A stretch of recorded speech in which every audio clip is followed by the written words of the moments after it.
Hi, and welcome to AutoCAD Civil 3D Training.com. My name is Charles Ellison.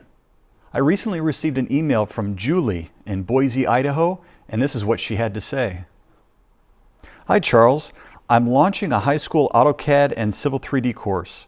Do you have any recommendations on curriculum? Thanks, Julie. Well, Julie, high school is actually where I got my start with AutoCAD.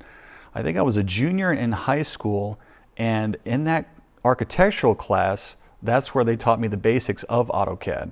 Then after that, the majority of my experience came in a work-study program through a high school co-op. My counselor approached me and he said that we have a job offering within a civil engineering firm. And he said that it'd probably be a good opportunity for you to jump on. So I spent the majority of my senior year in an architectural class for the first half of my day, and then the second half was working for a civil engineer.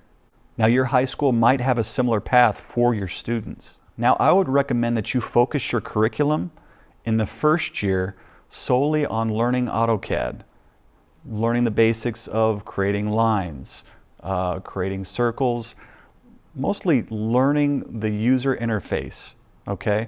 I would focus on that probably for the first year for your students. Now, quick keys for basic commands are also very helpful.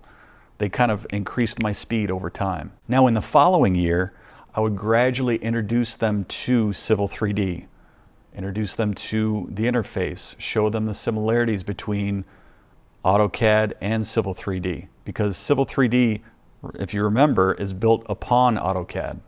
Next, I'd introduce them to some of the basic commands in Civil 3D, such as pipe networks, learning alignments, corridors, grading objects, things of that nature. Now, if your students can grasp corridors, they're already ahead of the game.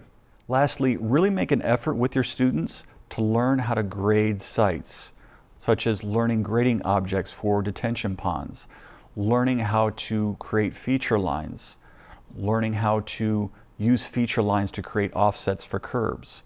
That can come in handy in the future. Now, Civil 3D has created a little bit of a gap between professionally licensed civil engineers and those with technical ability.